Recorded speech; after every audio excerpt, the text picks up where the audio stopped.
Okay, so what are opinion essays? And before I go to what are opinion essays, let me discuss more on that. So in IELTS, basically there are a variety of essays. So first it is crucial, or not just crucial, it is essential that you know the types of essays and the work that you will have to do in such essays. That means every essay has slightly different thing to do. So the entire your question is formed of two parts. First part is known as a prompt and the second part is known as a task. So basically it is a task which will tell you what you are supposed to do. So the first part is a prompt and the second part is the task. We'll discuss and I'll let you know how to understand that. So definitely you have to understand the prompt as well and the task as well, and you don't have to go anything beyond this. So you have to stick to everything in these two things. So what will your task ask you to do? It will ask you to write an agree or disagree essay. So agree or disagree is known as opinion. So what is your opinion on that? Okay, so all opinion essays will, all agree disagree essays will fall under the opinion essays. There is another type of agree and disagree that says to what extent do you agree or disagree. So again, now the difference is that in this one, in the particular, in the first one, okay, fine. So we are back here. To what do you agree or disagree? So basically this too is an opinion essay. The only difference between these two is that this is taking a stand. You need to take a stand. So either you will agree to it or you will disagree to it. Now these two are opinion essays. Then comes the advantage and disadvantage essay. Now you will see that this is also advantage disadvantage essay, and this is also advantage and disadvantage essay. But again, there's a slight difference. This is advantage and disadvantage. Ayush, if you have something to ask, you can ask me. No, ma'am. So if this says, okay, so if it says advantages and disadvantages, so it will definitely ask you questions like what are the advantages or and disadvantages. So here you simply will be writing the advantages in one paragraph and the disadvantages in the other, right? Now the other type says that do advantages outweigh the disadvantages. Now, are there more advantages than the disadvantages? So of course, mostly there will be, yes, advantages outweigh the disadvantages. In certain cases, you may also have like, no, there can be more disadvantages. So this is like, one overpowers the other. So you will look into that and then you write that are there more advantages, then you will definitely have to write more advantages, and then you can also identify certain disadvantages to it. Now the next is causes and solutions, or you can also call it problems and solutions. But basically the problem is already defined in the prompt and they will ask you what are the reasons for it. Abhijit, for that we will be doing the advantage and disadvantage essays. That time I'll elaborate it for you.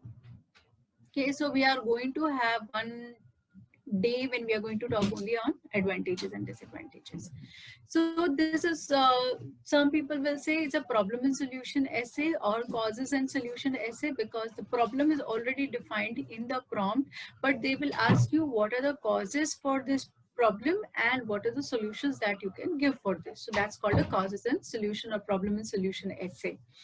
Now, one last one, like many people have further divided them into various parts. So people will say there are 9, there are 10, there are 11. So that is all there. But basically you have to go off with these 6. So further, these are the ones that are further divided, but that's fine. 6, discuss both the views and give your opinion. Okay, now here even in advantages and disadvantages they may sometimes say that what are the advantages and disadvantages and give your opinion. So that is called a discussion essay, wherein you need to discuss both the areas and then you also have to give your opinion. So it can be a part of advantages and disadvantages, it can be a part of agree and disagree, but here definitely an opinion comes in, so you will have to share your opinion. So this is called a discussion essay. Sometimes you are not asked an opinion, but you are asked only discuss both the views. So again, if I bifurcate it further, it can become discuss both the views, only discuss both the views. So you can go on further dividing them, but then these are the main essay types that you will see in any of the IELTS topics. So once you read the prompt and you read the task, first you will take an idea what kind of an essay is this. Is it an opinion, advantage, disadvantage, causes, solution, or is it a discussion essay? So once that has been identified, you will have to go for the structure of the essay. Now, how you have to write in minimum 250 words. So what are the 250 words that you want to bifurcate into? So you would want to either write it into 4 paragraphs, or you can write it into 5 paragraph essay. Now, I would not suggest anything less than 4, and I won't suggest anything more than 5, because anything less than 4 you will not be able to finish your 250 words, and anything more than 5 paragraphs you may tend to write more, first of all, and of course more pointers, and more there are chances of making more errors. And basically 250 words you will definitely not be able to write anything beyond 5 paragraphs. That means your paragraph structure is going to almost 20-25 words. So you cannot have a paragraph of 20 to 25 words. That's the reason it's just either 4 paragraph or 5 paragraph. Now you will be able to identify whether you want to write 4 or 5 paragraphs by discussion or planning the essay. So while discussion, you will know how many ideas you are getting, or what are the ideas that you want to put in certain paragraphs. Yes, I will be elaborating on everything. Don't worry. First, today, mostly we will be working very hard on our introduction. Interpreting an opinion question. Now, first of all, understanding what the question looks like. Okay. Now, there are some more things that I have not mentioned, but I've just brought in the main things. It says, technology is becoming increasingly prevalent in the world today.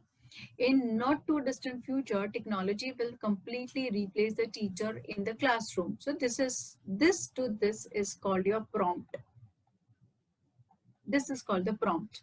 So what are they saying? That technology is becoming increasingly prevalent in the world today, and in not too distant future, it will completely replace the teacher in the classroom. Now, what do you have to do? Do you agree or disagree with this statement? So this is your task.